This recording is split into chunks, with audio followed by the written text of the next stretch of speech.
vais vous parler de la différence entre les ambitions affichées dans la communication et les politiques menées en matière de lutte contre le changement climatique. Comment j'en suis arrivé là, c'est un peu... là, je vous donne un peu en inside mon cheminement personnel avant de faire cette présentation. Le premier point, c'est que je trouve que par rapport à 5-6 ans, il y a quand même une prise de conscience réelle des enjeux climatiques. La COP21 a quand même poussé le sujet sur la table. C'est un enjeu de grand public, tout le monde est au courant, tout le monde sait ce que c'est que le changement climatique. Les climato-sceptiques se plantent de plus en plus, malgré ce que tu as dit tout à l'heure, par rapport aux effets qu'ils mettaient en avant. Par contre, en fait, ça ne s'est pas encore traduit en une remise en question de nos modes de vie et de nos modes d'organisation. En tout cas, pas assez. Et ce qui fait qu'aujourd'hui, en fait, il y a une espèce de dissonance entre, d'un côté, les discours affichés, et de l'autre, nos modes de vie. Et le fil rouge que je vais utiliser sur cette présentation, c'est de voir comment les politiques publiques peuvent influencer ces modes de vie. Globalement, on commence un peu par l'ambition. Vous savez tous qu'à Paris, en 2015, tous les pays du monde se sont accordés à contenir l'élévation de la température à 2 degrés et tout faire pour rester en dessous de 1,5 degré. Et globalement, moi, le message que j'ai retenu, c'est vous inquiétez pas, c'est bon, on s'en occupe, on s'est mis d'accord, il n'y a pas de problème. Changez rien dans vos vies, tout est réglé. Par rapport à ça, quand on regarde concrètement ce qui se passe, aujourd'hui, il y a plusieurs scénarios. Le premier scénario, c'est le chemin qu'on prend aujourd'hui, donc en gris, là, qui nous mène sur un truc autour de entre 4 et 6 degrés. Il y a le scénario, si on applique les politiques d'aujourd'hui, parce qu'avant l'accord de Paris, on faisait déjà des choses, on est autour de 2,6, 4,9 degrés. Si on applique l'accord de Paris, alors que l'objectif c'est 2 degrés, 2 et 1,5 degrés, aujourd'hui la course qui nous est donnée dans l'accord de Paris, qui est prévue comme un truc où tous les ans on resserre les vis, et bien là on est autour de 2,3, 3,5 degrés, alors que derrière, les recommandations des scientifiques, c'est plus 1,5, 2 degrés. Le fameux RCP 2,6 dont parlait Charles. Ensuite, si on regarde combien de temps on a pour agir, la première réponse, c'est difficile de dire combien de temps on a pour agir. Globalement, ce qu'on regarde, si on regarde la courbe verte qu'elle a, on a à peu près 5 ans pour infléchir nos émissions. Parce que ce que je n'ai pas dit, c'est que là, en ordonnée, on a les émissions de gaz à effet de serre par an. Donc on a à peu près 5 ans pour stabiliser nos émissions, pour éviter qu'elles augmentent. Et après, on a une cinquantaine d'années. C'est là où c'est plus difficile de déterminer exactement. Une cinquantaine d'années pour complètement décarboner l'économie. Sachant que ça, évidemment, c'est au niveau mondial. Donc ça cache des inégalités par pays, puisqu'il y a évidemment des pays qui ont plus besoin de se développer pour accéder à l'électricité, etc. Notamment.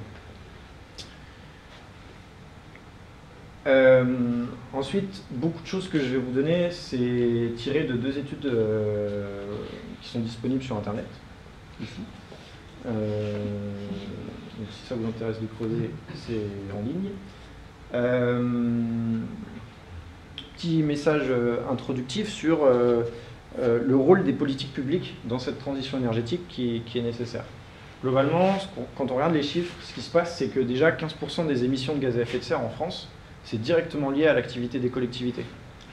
C'est-à-dire en fait à la gestion de leur patrimoine. Ça va contenir les bus, les trains, le chauffage de tous les bâtiments publics, les écoles, les mairies, etc. Donc c'est déjà non négligeable. Si on regarde les émissions indirectes, c'est-à-dire en gros l'influence qu'a la collectivité sur le mode d'organisation des sociétés, on est déjà à la moitié des émissions de gaz à effet de serre. Et en fait ça c'est vraiment le point essentiel, c'est de dire que le territoire et la politique publique, en tout cas en France, c'est un véritable moteur de changement, parce que c'est ce qui va permettre de flécher les investissements, de mobiliser des acteurs locaux, c'est-à-dire aussi entraîner les entreprises, de garantir des engagements, parce que finalement, l'État, c'est quand même quelque chose qui restera là plusieurs années, on espère plusieurs siècles.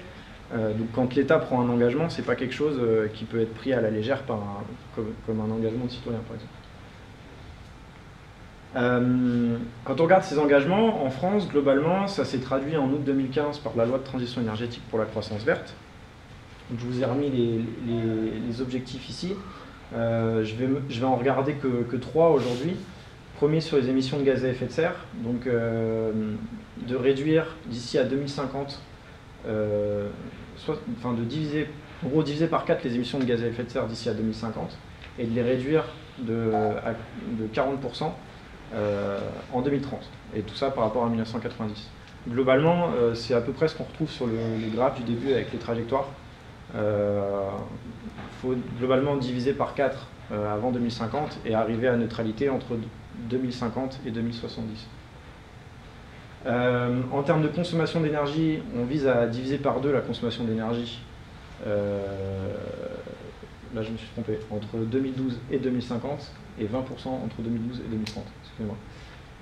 Et en termes d'énergie renouvelable, on vise 23% d'énergie renouvelable en 2020 et 32% en 2030. Voilà pour les principaux objectifs et l'ambition affichée. Maintenant, comment ça se traduit? Au niveau national, un des gros dispositifs du gouvernement précédent, c'était ce qu'on appelle le dispositif TEPCV, donc pour territoire à énergie positive pour la croissance verte. Donc c'était quelque chose de piloté par le ministère de l'Environnement et globalement, en fait, c'était un chèque de financement pour des actions de transition énergétique. Ça a été lancé juste avant la COP21. Et nous, on a analysé les 355 premiers territoires, donc c'est les territoires lauréats qui étaient lauréats en novembre 2016. Aujourd'hui, il y en a un petit peu plus, 430 au 1er janvier 2017, et ça a une importance parce que comme c'était les premiers, il y a peut-être aussi des biais dans les chiffres que je vais vous donner parce que c'était les premiers territoires. Au total, ça fait 1737 actions et 164 millions de financement, avec en gros une enveloppe entre 500 000 et 2 millions d'euros par territoire. Ça fait globalement l'impact de ces actions, ça a été la création de 500 à 1000 emplois directs, mais c'est pas tant ce qui m'intéresse aujourd'hui. Globalement, qu'est-ce que c'est comme, à quoi ça sert ce dispositif? Premièrement, c'est ultra fédérateur parce que ça permet à un territoire d'affirmer sa volonté de s'inscrire dans la transition énergétique et du coup de rassembler ses citoyens, ses entreprises, ses associations autour de cette bannière pour les faire discuter. C'est catalyseur, c'est-à-dire que ça a accéléré, et ça c'est des retours d'acteurs qu'on a eu, c'est que ça a accéléré la transition et que ça renforce la légitimité de la collectivité à faire des choses. Parce qu'en fait, c'est comme on a l'appui du ministère, on est plus crédible. Ça c'est pour les points positifs. Globalement, qu'est-ce qui a été fait? Donc, à la base, il y a eu 6 domaines d'action. Donc, réduire la consommation d'énergie, diminuer les émissions de gaz à effet de serre, développer l'économie circulaire, produire des énergies renouvelables, préserver la biodiversité et développer l'éducation à l'environnement. Ça, c'est décliné en 20 axes prioritaires. Je ne vais pas rentrer dans les détails. Mais globalement, vous retrouvez des rénovations énergétiques, de l'éclairage public, on achète des voitures électriques, etc. Tout un tas d'actions. Globalement, comment ça a été utilisé? Parce que c'est ça qui est intéressant. On s'aperçoit que les 3/4 des actions, en fait, elles ont concerné sur ces 20 axes uniquement 5 axes. La rénovation énergétique et la construction de bâtiments pour le patrimoine public, l'aménagement de l'espace public en termes de mobilité, la modernisation de l'éclairage, le renouvellement des flottes de véhicules et la production d'énergie renouvelable. Et ça veut dire que en fait, les 15 autres axes, ils n'ont eu qu'un quart des actions. On peut faire cette même répartition sur les financements et c'est encore plus visible. C'est-à-dire que là, cette fois-ci, les 5 axes principaux, ils ont récupéré 82% des financements avec une énorme part pour la rénovation du patrimoine public.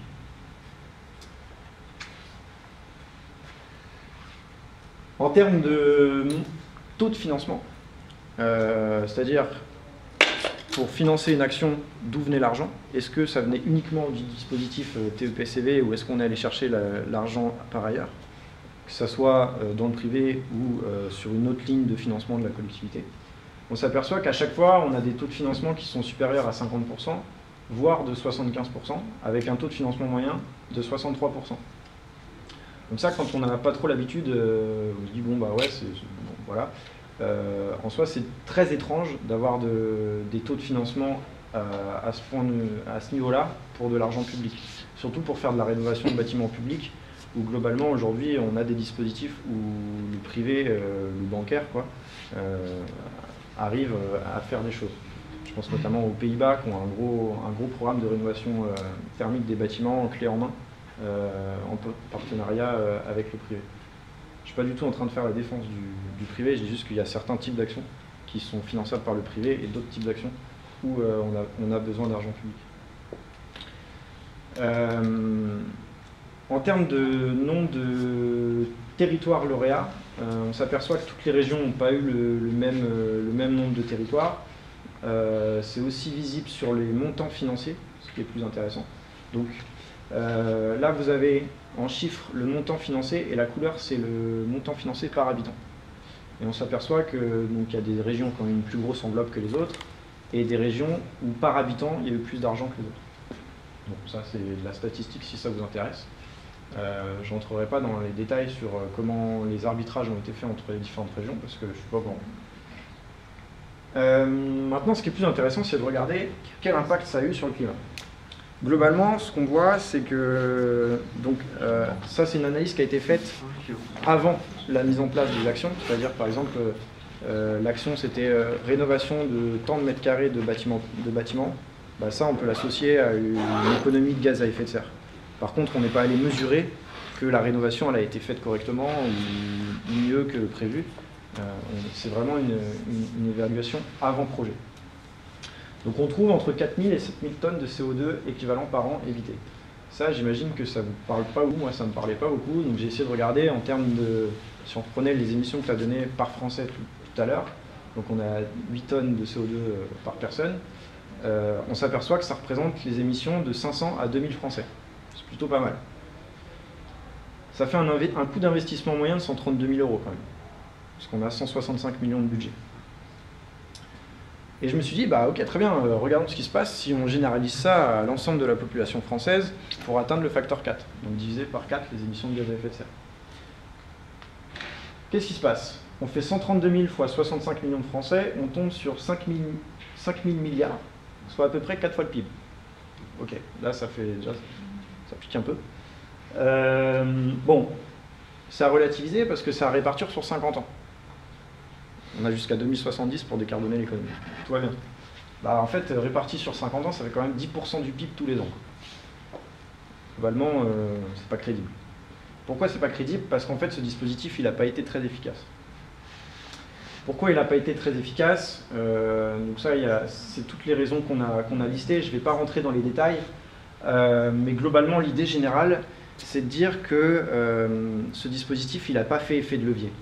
C'est-à-dire qu'il n'a pas permis de démultiplier l'impact de l'argent public par de l'innovation territoriale, par du financement privé qui viendrait s'adosser au financement public, etc. Et ça, en fait, c'est dramatique parce qu'aujourd'hui, on ne peut pas se permettre de dépenser comme ça de l'argent à tort et à travers alors qu'on nous dit qu'on est dans une période de priorité, si ce n'est pas pour rechercher une efficacité maximale. Comment on peut expliquer ça? En fait, déjà, il y a le fait que c'était un dispositif pilote. C'était donc les territoires que je vous ai donnés, enfin, cette analyse, elle se base vraiment sur les premiers territoires. On espère que les territoires qui sont dans la démarche depuis plus longtemps ont profité d'un retour d'expérience qui fait que ça se passe mieux. Le point intéressant, c'est qu'en fait, ce dispositif il a été lancé à 2-3 mois de la COP21, où globalement, on a dit au territoire, bon, nous, il faut qu'on puisse afficher pendant la COP quelque chose, donc on vous file de l'argent, et après on ira organiser des visites sur des chantiers avec les négociateurs, ça sera cool, on passera pour des gens exemplaires. Quand vous dites ça à un territoire, 2-3 mois, globalement, c'est demain. même hier. C'est-à-dire que le temps de mobiliser les élus, de choisir quel projet on va financer, d'avoir l'accord de tout le monde au niveau d'un territoire, bah, c'est long. Et en 2-3 mois, bah, en fait, finalement, on s'aperçoit que les décisions, enfin, les projets qui ont été financés, c'est des projets qui avaient déjà été décidés. Et donc c'est pour ça qu'on a ces taux de financement hallucinants. C'est parce que on n'est pas allé chercher du secteur privé, on n'est pas allé chercher des actions plutôt innovantes. Voilà. Donc ça, c'est pour les émissions de gaz à effet de serre. Maintenant, beaucoup plus rapidement, qu'est-ce qui se passe si on regarde les résultats des politiques publiques en matière d'énergie renouvelable et d'efficacité énergétique? Ça, c'est pour l'efficacité énergétique. Globalement, ce graphe, c'est un peu compliqué, mais ça présente l'évolution de l'efficacité énergétique de l'économie française par rapport aux autres pays. C'est-à-dire qu'entre 2000 et 2014, on a gagné en efficacité énergétique à peu près 17,5%. On arrive à faire la même quantité de richesse économique avec 17,5% d'énergie en moins. Ce qui est plutôt pas mal, sauf qu'on s'aperçoit qu'en fait, il y a plein de pays qui font beaucoup mieux que nous. Notamment, on a plusieurs pays, le Royaume-Uni, la Bulgarie, qui font plus de 2 fois mieux que la France. Évidemment, certains pays partaient de plus loin. Globalement, par exemple, si on prend les premiers, l'exemple de Cuba, on comprend assez facilement qu'ils ont mis en place des actions très faciles à mettre en œuvre, avec des gains très importants, chose que nous, on avait déjà fait par avant, donc c'est plus dur pour nous d'agir. Vous avez des questions là-dessus? Les couleurs bleu et vert, ça correspond. J'en ai aucune idée. J'ai récupéré ce graphique sur internet sans légende. Donc, Quand tu dis des investissements, de faire participer le secteur privé, je comprends pas en fait. Typiquement, aujourd'hui, sur une opération de rénovation énergétique, Ouais. tu as des taux de retour sur investissement. Parce que quand tu rénoves une maison, derrière, tu payes moins ta facture, etc.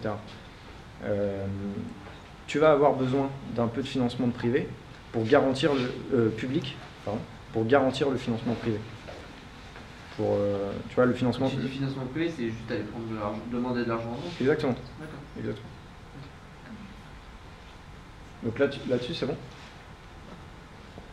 Sur les énergies renouvelables maintenant, donc ça c'est que au niveau européen.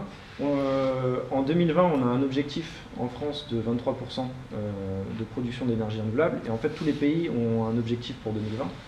Et ça, c'est le classement des pays en fonction de s'ils sont en avance ou en retard sur leur objectif. Et donc, en fait, on s'aperçoit que la France, après les Pays-Bas, c'est le pays qui est le plus en retard sur son objectif. Et qu'il y a beaucoup de pays qui font bien mieux que nous, mais évidemment, tout le monde ne partait pas du même niveau. Est-ce qu'il y a un pays comparable à la France, là, du coup, qui est en avance? Il n'y en a pas, en fait.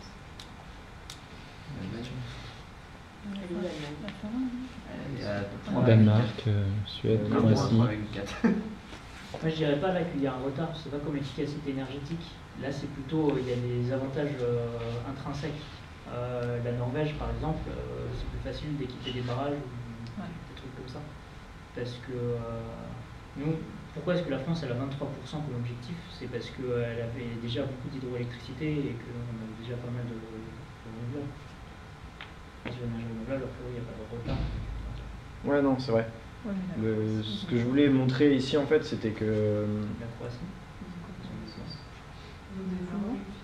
Bon, après, tu peux aussi dire la Croatie, ils consomment peut-être beaucoup moins par personne, donc c'est plus facile d'installer 3 éoliennes et nourrir toute la Croatie, alors qu'en France, il faut beaucoup d'éoliennes.